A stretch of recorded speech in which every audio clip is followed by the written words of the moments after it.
System निकालते हैं, देखते हैं इस किट में हमें क्या क्या चीजें मिलती है और कैसी कैसी चीजें मिलती है। तो इस किट में ये देखो हमें मिलती है एचवी पेंसिल, और इसके अंदर हमें 12 एचवी पेंसिल मिलेगी और हेक्सागोन वाली एचवी पेंसिल मिल जाती है। इस किट में हमें मिलते हैं ऑयल पेस्टल कलर, जिसके अंदर 12 शेड्स के ऑयल पेस्टल कलर मिलेंगे। क्वालिटी की बात करें, क्वालिटी भी काफी अच्छी है। तो इस किट में हमें मिलते हैं कलर पेंसिल, जिसमें हमें 18 कलर पेंसिल मिलेगी और ये ट्रायंगुलर कलर पेंसिल है, देख सकते हो क्वालिटी भी काफी अच्छी है। साइज की बात करें, साइज भी काफी अच्छा है। तो इस किट में हमें मिलते हैं 12 क्रेयॉन्स कलर, साइज भी काफी अच्छे इनके क्रेयॉन्स कलर के।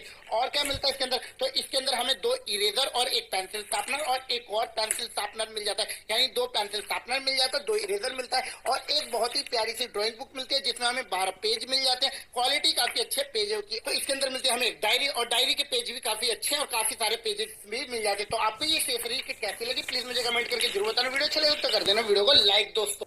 এদিকে নুডলস খাচ্ছি আমি আর পেন্ডিং এর নাকে মুখে ঢুকে গেছে। দেখো তো পেন্ডিং এর কি অবস্থা। এই তুই এটা কি করলি? আমি করিনি ভাই। তাড়াতাড়ি লুডো দোকান থেকে সরা বলছি। আচ্ছা চেষ্টা করছি। তুই আমার সাথে আয়, তোকে পুলিশ স্টেশনে নিয়ে যাবো আমি। আরে দাদা ছাড়ুন আমাকে, আপনি চিনেন আমাকে। এই রং দিয়ে আপনার পেন্ডিং ঠিক করে দিব আমি।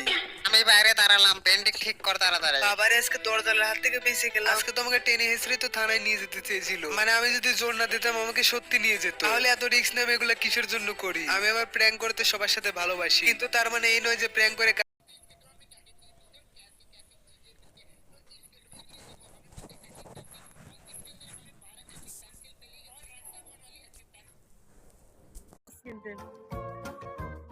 হাই কি বল, আসসালামু আলাইকুম বলো। Guys for the first time আজকে আমি জীবনের প্রথম লাচ্ছি বানাচ্ছি, দেখি আমার প্রথম লাচ্ছিটা কেমন হয়। হেই গাইস, আসসালামু আলাইকুম, myself Rakib Hossain and welcome to my another blog. Guys ব্লগের শুরুতে আপনাদের সবাইকে জানাচ্ছি রমাদান কারিম। আশা করি গাইস আপনাদের সকলের রমজান মাস অনেক অনেক বেশি ভালো কাটবে। দীর্ঘ 1 বছর অপেক্ষা করার পর ফাইনালি গাইস রোজার মাসটা চলে এলো। আমি তো গাইস অনেক অনেক বেশি এক্সাইটেড, কারণ একটু পরে আমরা সবাই মিলে সেহরি করব। সো গাইস ফাইনালি টিম রাকিবসন চলে আসছে। Hello everyone. হ্যালো কিসের? হ্যাঁ হ্যালো কিসের? আজকে আসসালামু আলাইকুম বলবা। আবার ওহো, আসসালামু আলাইকুম। ওয়ালাইকুম আসসালাম। তো বলো তোমাদের কেমন লাগতেছে?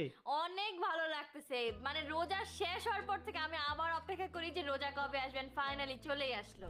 আর আজকে তো আমি অনেক বেশি খুশি, কারণ এই বছরের প্রথম রোজা, যেন আমাদের সবার রোজা ভালো যায়।